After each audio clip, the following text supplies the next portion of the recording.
Hello everyone. आज हम बात करते हैं डिजीज़ फ्रीक्वेंसी की, मेजर ऑफ डिजीज़ फ्रीक्वेंसी। तो देखा होगा हमने, जब भी कोई नया वायरस या बीमारी आती है तो हम न्यूज़ में देखते हैं, अलग अलग नंबर्स सुनते हैं, जैसे कि 1000 नए केस आए, इतने लोग बीमार हैं, डेथ रेशियो इतनी है। पर क्या आपने कभी सोचा है कि ये नंबर्स आते कहाँ से हैं, इन्हें कैलकुलेट कैसे किया जाता है?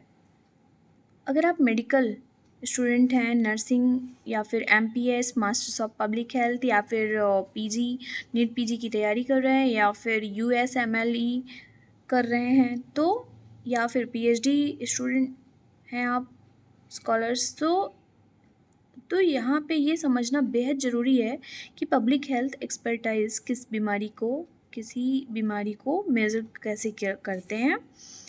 आज के इस वीडियो में हम स्टार्टिंग से लेकर के एंड तक डीप डाइव करेंगे मेजर ऑफ डिजीज़ फ्रीक्वेंसी पर।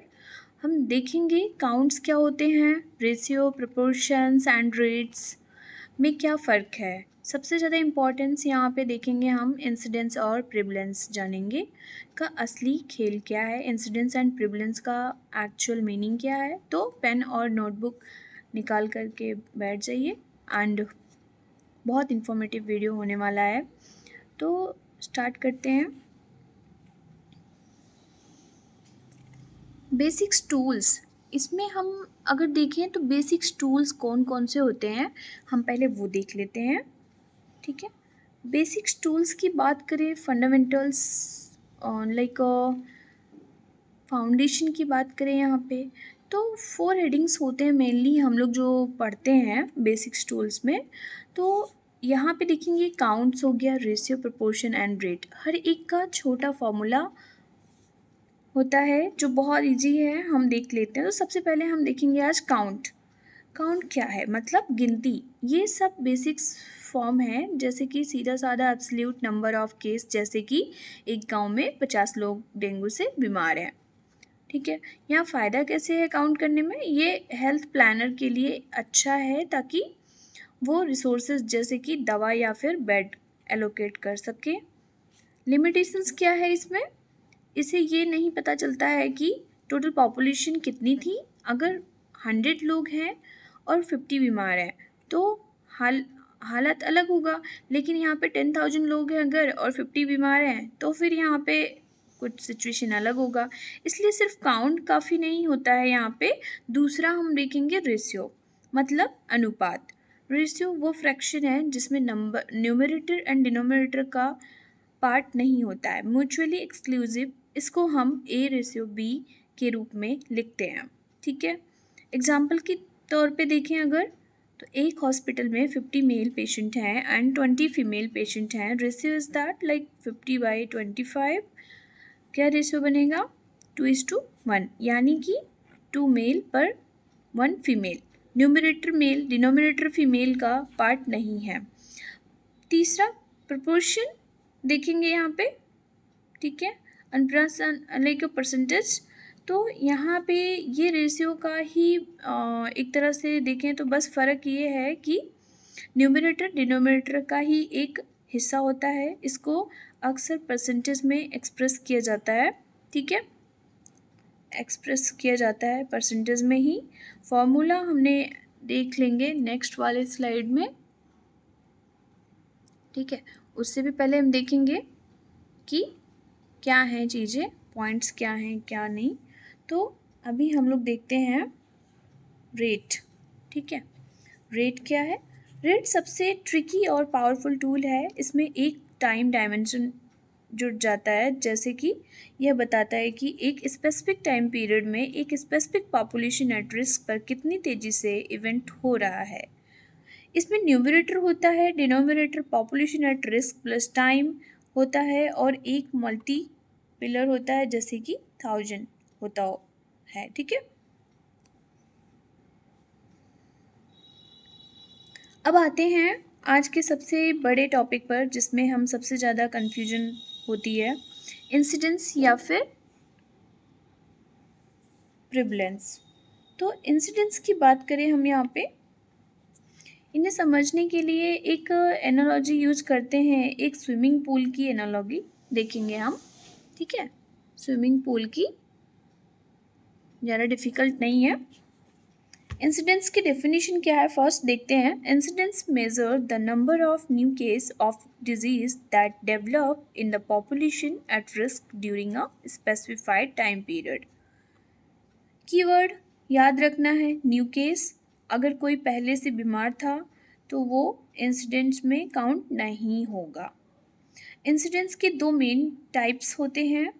क्यूमुलेटिव इंसिडेंस रिस्क, ये एक प्रोपोर्शन है, फॉर्मूला हम अभी देख लेंगे।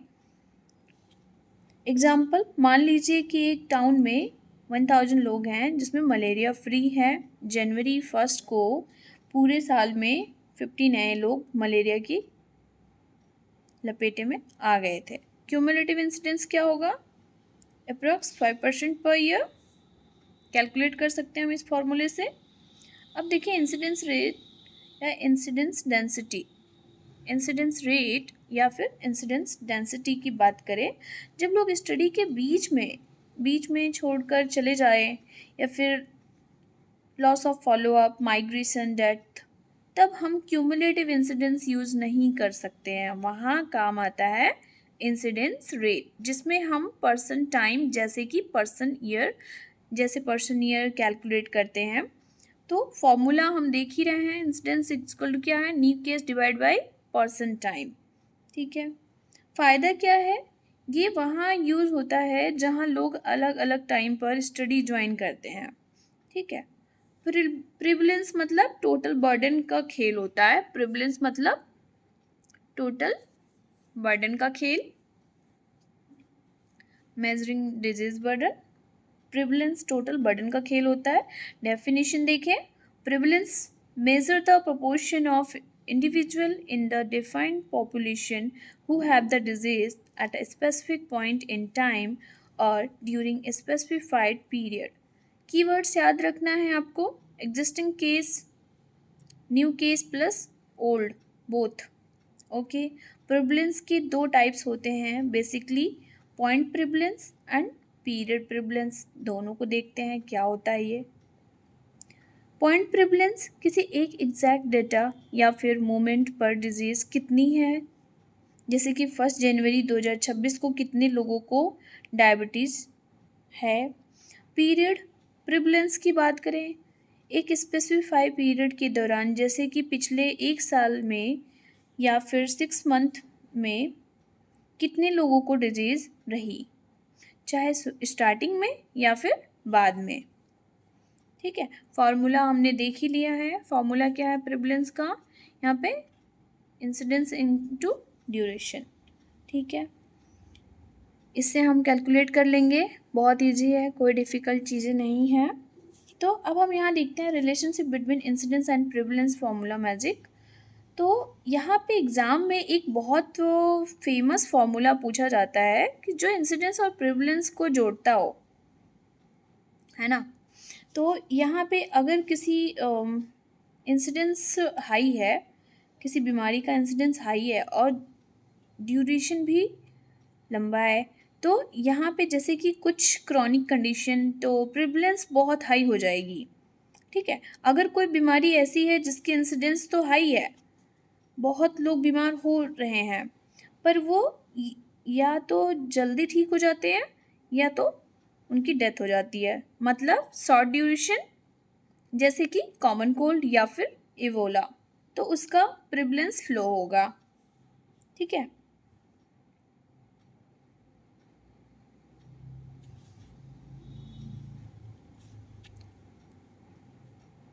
तो अब हम देखेंगे मेजर ऑफ मॉर्बिडिटी। हम देखते हैं कि बीमारी की फ्रीक्वेंसी को नापने के लिए हमें मॉर्बिडिटी या फिर मॉर्टेलिटी के अलग अलग मैट्रिक्स की ज़रूरत पड़ती है। क्यों पड़ती है? एक्चुअल में देखते हैं कि ज़रूरत पड़ती क्यों है। मेजरमेंट ऑफ मॉर्बिडिटी मतलब बीमारी के,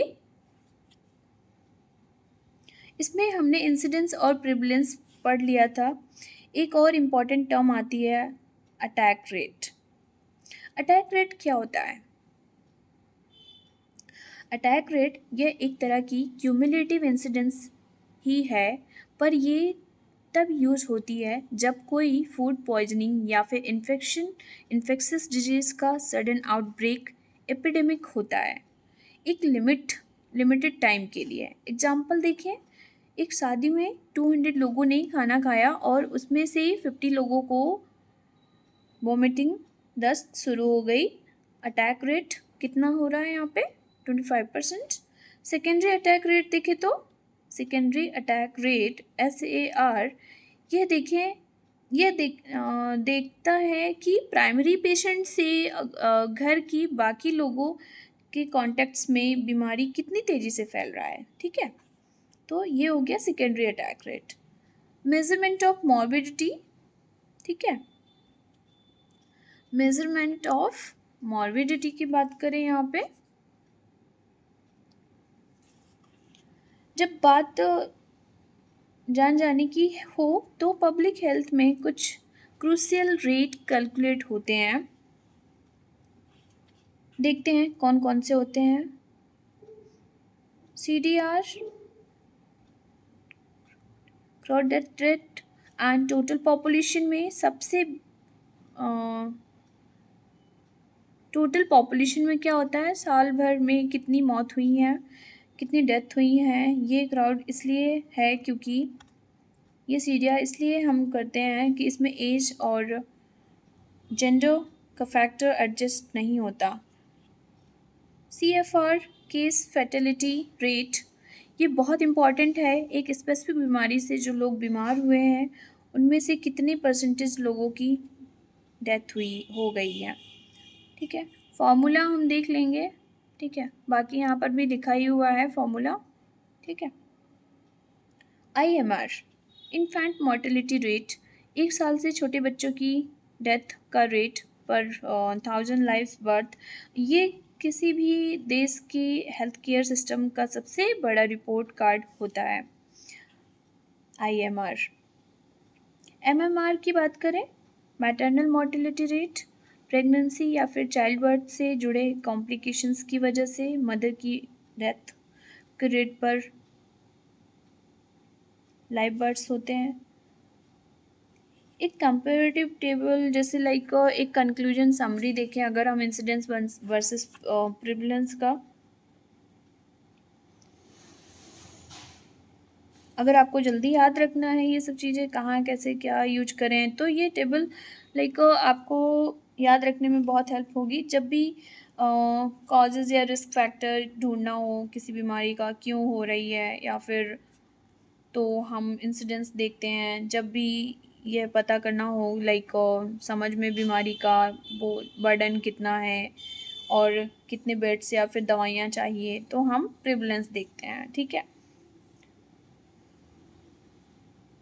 तो ये था मेजरमेंट ऑफ डिजीज़ फ्रीक्वेंसी का पूरा कंप्लीट ब्रेकडाउन। उम्मीद है कि अब आपको incidence, prevalence, rate and ratio में कभी कन्फ्यूजन नहीं होगा। अगर आपको ये वीडियो पसंद आई, थोड़ा बहुत भी कॉन्सेप्ट समझ में आया है, क्रिस्टल क्लियर हुआ हो थोड़ा बहुत भी, तो एक लाइक ज़रूर कीजिएगा। अपने मेडिकल पब्लिक हेल्थ फ्रेंड्स के साथ शेयर ज़रूर करिएगा। चैनल पर नए हैं तो सब्सक्राइब करना मत भूलिएगा। अगर आपको कोई सवाल है या फिर डाउट है तो नीचे कमेंट बॉक्स में ज़रूर लिखना। Thank you so much.